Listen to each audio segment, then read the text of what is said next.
Yes, people, what's going on? Welcome to the channel. Hope you guys are all doing well. We are out here in South Carolina, and because of the time difference, because of the time we was getting some kit, I missed a big breaking story, but it is a huge story and we need to get stuck into it. Manchester United submitted a bid for Ligt and Mazraoui. This is according to David Ornstein. Manchester United submitted that bid into Bayern Munich. It was rejected, but talks are continuing, which means Man United could see Ligt and Mazraoui come to the club in a double swoop, and we'll be getting into how Manchester United could line up at the beginning of the season if that was to happen, because of course we know Rasmus Højlund is out, Leny Yoro is out for the foreseeable future, and Manchester United kind of have to make sure we bring another centre back in. United do of course have the likes of Lindelof, Maguire and Johnny Evans as backup to Leny Yoro, but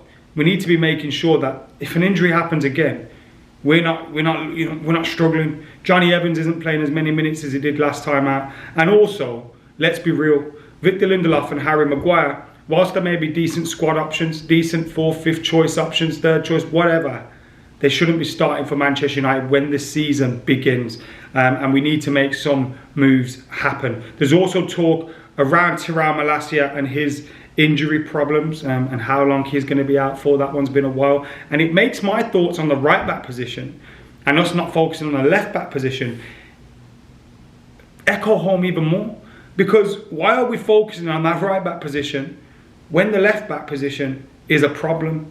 You've got Luke Shaw, who was injured last season, a lot of it. You've got Malacia, who's out now for another 2 months. Do we not need to sort that out? Or is it a case that we're happy to use Diogo Dalot over on that side?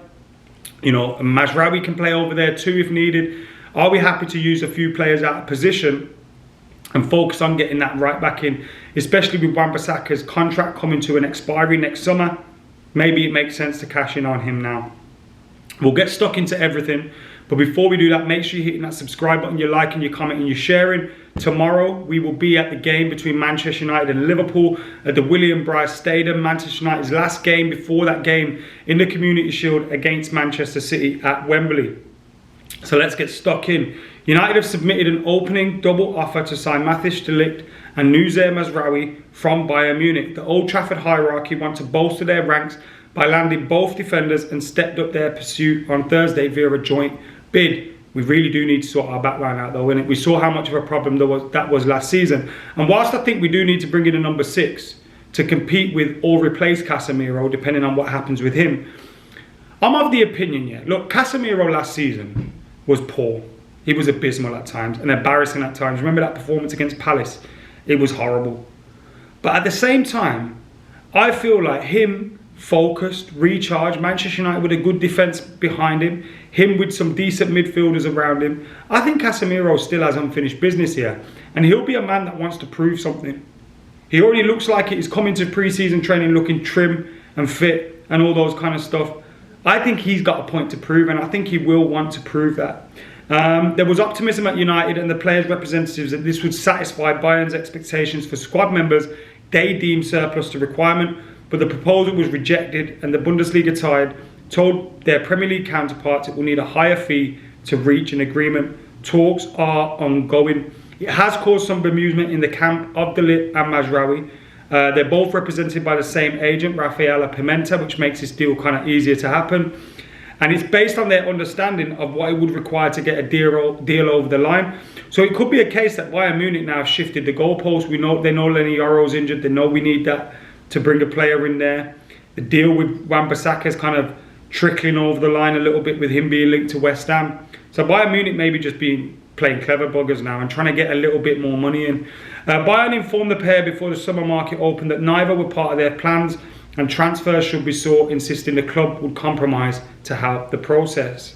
The resistant United's inquiries subsequently led Ligt and Mazraoui's people to ask Bayern whether their stance on the centre-back and full-back had changed, yet the position was reiterated. If that is the case, the longer the situation lasts, the more financially costly it may become to Bayern, given the size of their salaries. Personal terms for Ligt and Mazraoui are already in place on 5-year contracts, which include an option to extend by 12 months. So that's the latest on them. I think that deal will happen. But it also is relying upon deals happening in the opposite direction. Whether we bring a midfielder in probably relies on what's happening with Scott McTominay. Scott McTominay, we received a bid, this from Laurie Whitwell, of £20 million for Scott McTominay. It didn't meet Manchester United's evaluation, but they are willing to do business at 25 million. There's also talk from Fabrizio Romano that we want £30 million in the overall transfer package for Scott McTominay. So it may be a case that we take 25 million and some add-ons on that depending on success. So Scott McTominay could be on his way out. Again, I think that's the right move. I think Scott McTominay did well at times for Manchester United last season, especially scoring goals. I thought he was very, very good in the cup final. But everybody knows my opinion on him. When he's starting for Manchester United, I'm worried. I don't think he's good enough for a club the size of Manchester United with the expectations that Manchester United have. Nevertheless, I think he's a very, very good Premier League player. You look at the money that Arsenal have just received for Emil Smith-Rowe. Now, you could argue he's got a bigger ceiling in terms of the potential that he could develop and become and the player he could become. But Scott McTominay scored a lot of goals in the Premier League last season. That could be massively valuable to someone like Fulham, and they should be coughing up that money. We're also hearing about West Ham's deal and chase of Aaron Wan-Bissaka. They're still working on a total agreement with United to finalise a deal for Wan-Bissaka, and it may be a case that Wan-Bissaka ends up making that move permanent when we all end up back in the UK. So Wan-Bissaka, Scott McTominay could be on their way out to bring some much needed funds in to hopefully see us do a little bit of business. That Ligt Mazraoui deal looks like it's about to happen, but we also need a midfielder in there as well. Is that Uga? Is that somebody else who's going to come in there? And are they a replacement for Casemiro or an alternative for Casemiro? I'd go with the alternative, especially if we're going to get Scott McTominay out of there. Especially Christian Eriksen could end up going out of there as well. I'd make sure that that's a backup option. There's nothing wrong having Casemiro sit around. And if at the end of the window, some Saudi club comes in with 40, 50, take it. But at the moment, there's no need to rush him out the door. Like I said, I think he's got a big point to prove. We've seen Joshua Zirkzee back in training at Carrington with Steve McLaren, who's about to become the Jamaica boss. I think he will leave for that role once Man United get back to Carrington and all the coaching staff do. Bruno Fernandes is also back in training as well. And the manager has been speaking about Harry Amas. He said, we all see here a potential where we have seen in previous years. For instance, 2 years ago was Garnacho. Last season, we had it during last season with Kobe, but he is not that far now at this moment. Harry Amas been doing really, really well. And this was a quote I loved from the manager. He was talking about his contract, and he said, I don't need a longer contract. I don't need that security. I don't need that because I have enough confidence in myself to know that when I have a team, I will succeed. He also said, I chose Manchester United against the advice he received because it's his club. I fucking love Erik ten Hag. And fingers crossed, he's a little bit more successful than we were last season. I do think if you like, bring in Mazraoui, get that midfielder sorted as well. Then you obviously get Lenny Yoro back fit, Joshua Zirkzee added into the mix, Rasmus Højlund back fit. Hopefully not too many major injury issues. And United have a team there that we can do something with.